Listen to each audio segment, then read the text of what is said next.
अ mother's love, एक माँ का प्यार। सबसे पहले हम सवाल करते हैं कि ऐसी क्या चीज़ें हैं जो हमारी माएँ हमारे लिए करती है, और अगर भविष्य में आप बड़े हो जाते हो और आपकी माँ बूढ़ी हो जाती है, तो क्या आप अपनी माँ का देखभाल जिस तरह से वो करती हैं, क्या आप उनका देखभाल उसी तरीके से करोगे या फिर नहीं करोगे? इसी कहानी को हम आज समझेंगे। कहानी की शुरुआत होती है महुआ नाम के एक छोटे से गांव से, जो कि पुनपुन नदी के पास है। वहां पे एक गरीब विधवा रहती थी जिसका नाम था सीता। सीता का एकमात्र बेटा था जिसका नाम था रतन। सीता बहुत गरीब थी, लेकिन वह अपने बेटे से बहुत ही ज़्यादा प्यार करती थी। वह चाहती थी कि उसका बेटा पढ़ लिख करके एक बड़ा आदमी बने। और वह क्या करती, तो दूसरों के घर में काम करती और अपने घर के पीछे सब्जियां उगाती, ताकि उसकी बेटी की पढ़ाई अच्छे से हो सके। यह बहुत ही मुश्किल काम था, लेकिन उसने कभी भी इस बात की शिकायत नहीं की। लेकिन दुर्भाग्यवश रतन पढ़ने में ज़रा से भी रुचि नहीं दिखाता था और बीच में ही उसने पढ़ाई छोड़ दी, जिस बात से सीता बहुत उदास हो गई। सीता के पास चांदी के चूड़ियाँ थी, तो उन चांदी की चूड़ियों को उन्होंने बेच दिया और अपने बेटे रतन के लिए एक छोटी सी दुकान खोल दी। अब रतन बिजनेस में बहुत ही ज़्यादा अच्छा था। वह बहुत अच्छे से जानता था कि बिजनेस कैसे किया जाए। वह सामान को बहुत ही जल्दी बेच देता था और इस तरीके से वह बहुत पैसे भी जमा कर लेता है।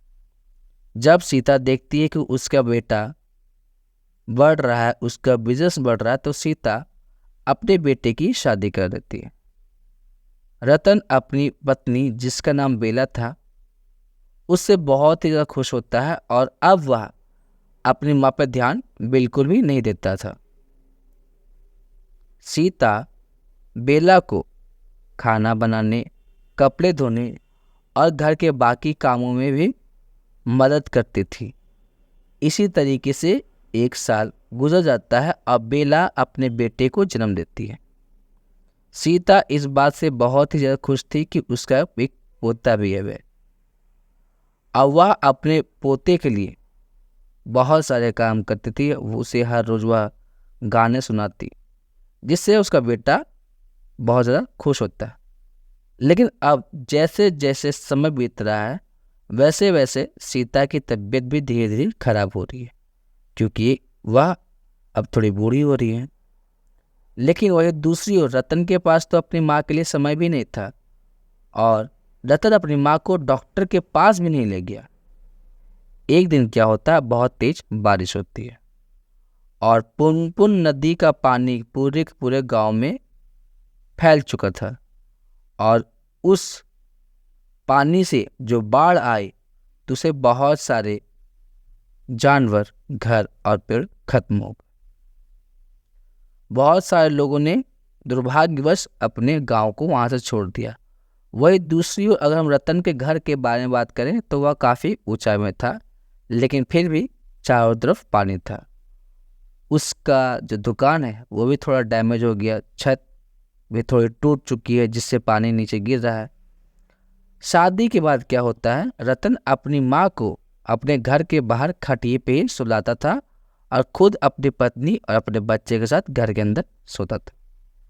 एक रात क्या होता है, जब वह घर वापस आता है, तो वह क्या देखता है कि सीता कपकपा भी रही है, साथ ही साथ वह खांस भी रही है, लेकिन वह चुप रहता है। वह घर के अंदर जाता है और क्या देखता है कि बेला सो रही है और उसका बेटा उसके पास भी सो रहा है, और पूरा का पूरा बेड बिस्तर भीगा हुआ था, तभी अचानक से बहुत तेज से बिजली कड़कती है और बारिश शुरू हो जाती है, जिसके कारण अब छत से पानी नीचे गिर रहा होता है और उसका बच्चा अब रोने लगता है। तो इस पे बेला क्या करती है, वह उठती है और अपने बेटे को अपने साड़ी से ढक देती है और उसके कपड़े भी पूरी तरीके से भीग चुके हैं।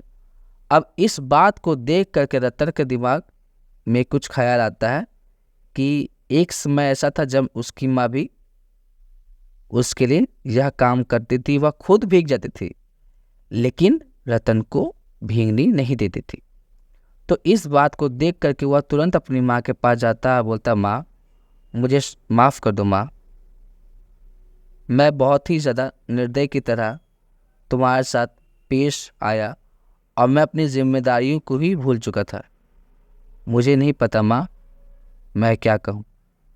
और यह बात करते हुए रतन रो रहा था। वही दूसरी ओर रतन की आवाज़ सुन के बेला बाहर आती है वरांडा में और क्या देखती है कि रतन अपनी माँ के बाजुओं में है और दोनों को दोनों सो रहे थे। सीता बोलती है कि मेरे बेटे रो मत।